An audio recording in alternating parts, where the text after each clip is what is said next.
प्यारे बच्चों, आप सभी का स्वागत है हमारे YouTube channel physics with Vikas sir पे। आज हम लोग एक टॉपिक पे डिस्कस करने वाले हैं। वो बेसिक सा टॉपिक आप लोग समझ चुके होंगे हेडिंग को देख के या थंबनेल को देख के, जिसका नाम है विशिष्ट प्रतिरोध या प्रतिरोधकता। ये बेटा विशिष्ट प्रतिरोध किसी चालक तार का एक ऐसा मौलिक गुण है जो कि चालक तार में हो रहे प्रतिरोध की खपत को मापने का काम करता है। यह बताने का काम करता है कि किसी चालक तार में प्रतिरोध की खपत कितनी हो रही है। अच्छा, सबसे पहले हम बात करें कि इसे ये होता क्या है। तो सरल भाषा में इसकी बेटा डेफिनेशन आप डिफाइन कर सकते हो। अगर किसी चालक तार को आवेशित करते हैं तो तार में वैद्युत क्षेत्र उत्पन्न होता है और वैद्युत क्षेत्र से तार में धारा प्रवाहित होती है और धारा के बाद में क्या होता है, उसमें धारा घनत्व की भी स्थिति आती है। सिंपल लैंग्वेज में और सरल भाषा में वैद्युत क्षेत्र और धारा घनत्व का अनुपात ही हमारा बेटा विशिष्ट प्रतिरोध कहलाता है। विशिष्ट प्रतिरोध की हम बारी बारी से 2 से 3 परिभाषाएं आगे देखने वाले हैं। याद रहे, पहली परिभाषा क्लियर हो गई होगी। जब किसी चालक तार को आवेशित करते हैं तो तार में वैद्युत क्षेत्र उत्पन्न होता है। वैद्युत क्षेत्र और धारा घनत्व के अनुपात को विशिष्ट प्रतिरोध कहते हैं और प्रदर्शित करने के लिए जिस सिंबल का इस्तेमाल करते हैं उसको हम बेटा रो कहते हैं। आप बना के परिभाषाएं लिखने की कोशिश करिए, हर समय जरूरी नहीं वही भाषा और वही बात लिखे। चलिए हम लोग डिटेल में बात करते हैं। तो सबसे पहले बेटा हम परिभाषा इस प्रकार लिख लेंगे कि जब किसी चालक तार को आवेशित करते हैं तो तार में वैद्युत क्षेत्र उत्पन्न होता है जिससे धारा प्रवाहित होने लगती है और वैद्युत क्षेत्र तथा धारा घनत्व का अनुपात ही विशिष्ट प्रतिरोध या प्रतिरोधकता कहलाता है। दोनों एक ही बात है। इसे प्रदर्शित करने के लिए जिस सिंबल का इस्तेमाल करते हैं उसे हम हल्का पी टाइप का झुका हुआ बनाते हैं, इसको हम रो बोलते हैं। इंग्लिश में इसको RHO या हिंदी में इसको रो लिखते हैं। ये वही रो है, रोने वाला रो। आगे बढ़े, अब मुद्दे पे आ जाओ। सबसे पहले थोड़ा सा हम पैराग्राफ चेंज करके लिखेंगे। माना कि किसी चालक तार में वैद्युत क्षेत्र E है और धारा घनत्व J है, तो दोनों का अनुपात ही तो विशिष्ट प्रतिरोध है। तो बेटा परिभाषा के अनुसार हम इसको लिख सकते हैं, जी हाँ, रो बराबर क्या हो जाएगा, E/J।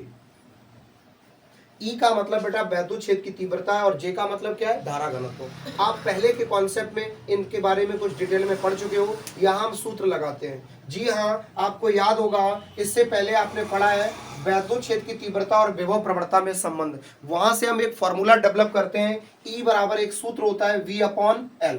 कोई दिक्कत तो नहीं बेटा। यहाँ पे V का मतलब विभवांतर है और L का मतलब लंबाई या दूरी। अब आ जाओ बेटा J पे। आपने J को हम धारा घनत्व कहते हैं और धारा घनत्व के लिए आपने कॉन्सेप्ट पढ़ी होगी कि धारा घनत्व के लिए एक सूत्र इसी चैप्टर में पढ़ाया है, पिछले वीडियो में पढ़ा होगा, देख लीजिए। धारा घनत्व J बराबर होता है I/A। क्या होता है बेटा, क्या होता है, धारा घनत्व J बराबर सूत्र हमने बताया है, J बराबर I/A, यानी प्रति एकांक क्षेत्रफल में उपस्थित धारा की मात्रा को धारा घनत्व कहते हैं। ये दोनों मान इस सूत्र में रखते हैं। बोर्ड पे ध्यान से बेटा कंसंट्रेट करो, रेस्पॉन्स दिया करिए। अगर कोई टॉपिक या पॉइंट समझ में ना आया करे, आप लोग कमेंट कर दिया करिए। रो बराबर ई का मान कितना लिख सकते हैं बेटा, V/L। कोई दिक्कत तो नहीं। इस J का मान कितना लिख सकते हैं हम, I/A। कोई दिक्कत तो नहीं। अब बेटा ध्यान से देखो, अब कहोगे मास्टर ये तो 4 फॉर्मेट बन गई, अंश हर। रुक जाओ, 2 तरीके हैं। चाहे तो क्लास 8th में चलो, चाहे तो आप इसी क्लास में बने रहो। अगर आप कक्षा 8 में जाते हैं, क्लास 8th में जाते हैं, तो अनुपात और समानुपात वाली कॉन्सेप्ट आपको पता होनी चाहिए।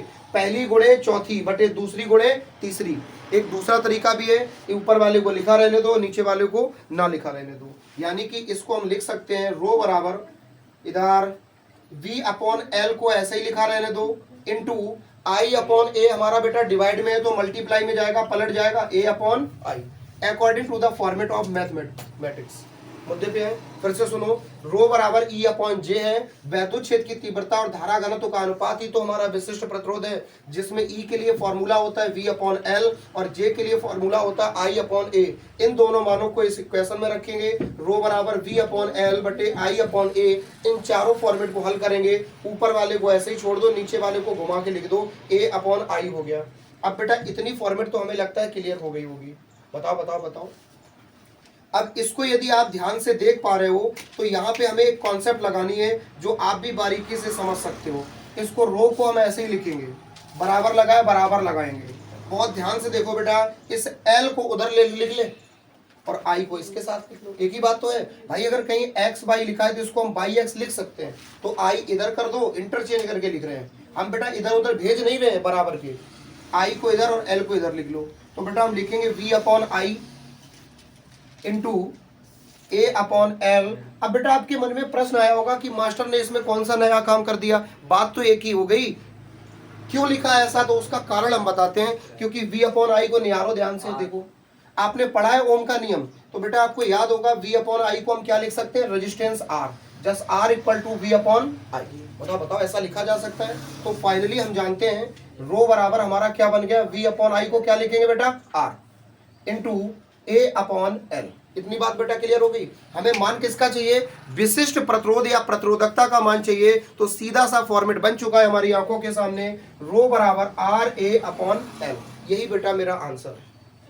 यहाँ पे रो का मतलब विशिष्ट प्रतिरोध या प्रतिरोधकता है, आर का मतलब प्रतिरोध है, ए का मतलब चालक तार का अनुप्रस्थ काट का क्षेत्रफल, और एल का मतलब चालक तार की लंबाई। और क्षेत्रफल से तात्पर्य सीधा सा निकाल सकते हैं उस तार की अपनी खुद की मोटाई से। अच्छा बेटा दूसरी बात कर लेते हैं कि इसको हल करने का क्या कोई दूसरा तरीका भी है, तो सुन लीजिए। एक इसका दूसरा तरीका है, उसको हम आपको बता देते हैं, वो भी बहुत सरल है। आप सुनना चाहेंगे, आप सुनना चाहेंगे ऋषभ, ध्यान दो। इसको बेटा हल करने का एक दूसरा तरीका जो है वो क्या है, वो ये है कि इसको हल करने के लिए अभी थोड़ी देर पहले हमने आपको पिछले वीडियो में, आप लोग भी बेटा देख सकते हो, एक कॉन्सेप्ट आपको हमने बताई हुई है कि किसी चालक तार का प्रतिरोध किन किन बातों पर निर्भर करता है। आपने सबने पढ़ा होगा, तो जानकारी के लिए बता दें कि चालक तार का प्रतिरोध उस तार की अपनी लंबाई के अनुक्रमानुपाती होता है। चालक तार का प्रतिरोध अनुप्रस्थ काट के क्षेत्रफल के व्युत्क्रमानुपाती होता है। ऐसा सुना है बेटा, ये बहुत सरल है, ये भी सरल है। देखेंगे पॉइंट नंबर 1 में कि तार का प्रतिरोध उस तार की लंबाई के अनुक्रमानुपाती होता है। बताओ बेटा इतनी बात क्लियर हो गई। इसको मान लो समीकरण नंबर 1, किसी चालक तार का प्रतिरोध अनुप्रस्थ काट के क्षेत्रफल के व्युत्क्रमानुपाती होता है। दूसरी फॉर्मेट क्लियर हो गई। इसको मान लेंगे समीकरण नंबर 2। समीकरण 1 और 2 लिखेंगे। समीकरण 1 व 2 से इनको हम क्या लिख सकते हैं, इनको हम फाइनली लिख सकते हैं R proportional to L upon A। एक बार लेफ्ट लिखेंगे, इनका आपस में मल्टीप्लाई करके लिख देंगे। तो L तो ऊपर है, ऊपर रहा, और 1 अपॉन A था, एक का L में गुणा किया, कुछ नहीं हुआ, A का A रहा। कोई दिक्कत तो नहीं, लो दिक्कत है तो लो। R एक बार लिखेंगे, L से बोलेंगे नहीं, इंटू 1 अपॉन A। इसको क्या लिख सकते हैं, R प्रोपोर्शनल टू L का एक में गुणा करो, L अपॉन A। बताओ बताओ, R proportional to L upon A, R proportional to L upon A। Physics कहती है प्रोपोर्शनल का सिंबल हटेगा, कांस्टेंट आएगा, तो यहाँ पे एक कांस्टेंट आ जाता है बेटा रो। ये सिंबल हटा तो यहाँ पे आ गया rho into L upon A। अब कहोगे मास्टर ये तो जादू हो रहा है, यहाँ निकला था रो का मान, यहाँ निकाल के रख दिया R का मान, तो यहाँ से एडजस्ट करके लिख लो ना। बात एक ही, देखो इधर ध्यान से।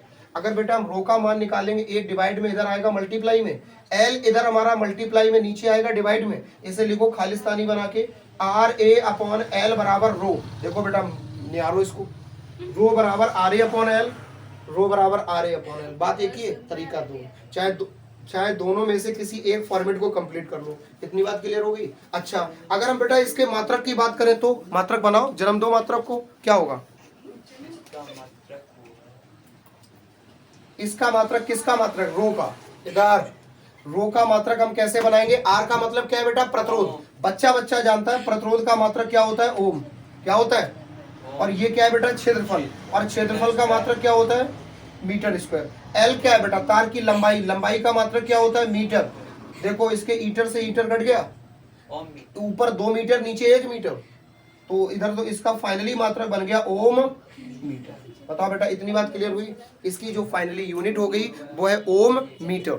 और ओम को प्रदर्शित करने के लिए एक सिंबल का भी इस्तेमाल करते हैं, जिसको हम इस प्रकार से डिनोट कर सकते हैं। और मीटर के लिए क्या करते हैं बेटा, एम। इसको फाइनली लिख सकते हैं ओम मीटर। अब कहोगे मास्टर बीच में माइनस कैसे आ गया, वो माइनस नहीं है, वो क्या है, डैश। इधर देखो ध्यान से, यानी फाइनली इसका मात्रक ये हो गया। आप या तो फिर ये वाला तरीका अपनाना हल करने के लिए, या ये वाला अपना लो, दोनों एक ही बात है, दोनों 100% एक्यूरेट है। अब बेटा हम बात करें इसकी कोई परिभाषा, आप कह रहे थे 2-3 बताएंगे, तो एक परिभाषा सुन लीजिए सरल भाषा में। विशिष्ट प्रतिरोध के लिए जब किसी चालक तार को आवेशित करते हैं, जी हाँ ध्यान से सुनिएगा, जब किसी चालक तार को आवेशित करते हैं तो तार में वैद्युत क्षेत्र उत्पन्न हो जाता है, जिससे तार में धारा का प्रवाह प्रारंभ हो जाता है। अतः वैद्युत क्षेत्र और धारा घनत्व के अनुपात को हम विशिष्ट प्रतिरोध कहते हैं और रो से प्रदर्शित करते हैं। अब कह रहे होगे मास्टर ये तो वही वाली परिभाषा है जो शुरू में बताए थे, हम दोबारा बता रहे हैं, दूसरी वाली भी सुन लो।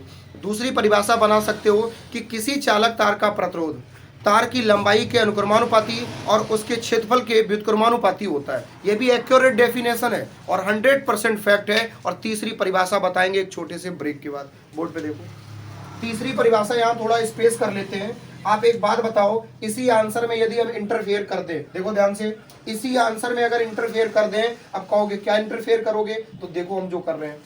अगर यहाँ पे हम बेटा एक बात मान लें, अगर हम बात मान लें कि किसी चालक तार की लंबाई को मान लें 1 मीटर, अनुप्रस्थ काट का क्षेत्रफल हो जाए 1 मीटर स्क्वायर, तो रो बराबर क्या हो जाएगा बेटा, आर गुणे 1/1। ध्यान से देखो, ध्यान से देखो, यहां से एक और परिभाषा डेवलप कर रहे हैं। रो बराबर आर ए अपॉन एल है, जिसमें एल का मान हमने कितना मान लिया, 1 मीटर, अनुप्रस्थ काट का क्षेत्रफल कितना मान लिया, 1 मीटर स्क्वायर, दोनों मान इसमें रखो, तो रो बराबर हो गया आर इंटू 1/1।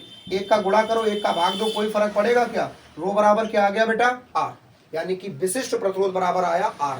परिभाषा बन जाएगी, यदि 1 मीटर लंबे चालक तार के अनुप्रस्थ काट का क्षेत्रफल 1 मीटर स्क्वायर है, तो विशिष्ट प्रतिरोध या प्रतिरोधकता का मान उसके प्रतिरोध के बराबर होगा। फिर से सुनिए, 1 मीटर लंबे चालक तार के अनुप्रस्थ काट का क्षेत्रफल 1 मीटर स्क्वायर है, तो उस चालक तार के विशिष्ट प्रतिरोध का मान उस तार के प्रतिरोध के बराबर होगा।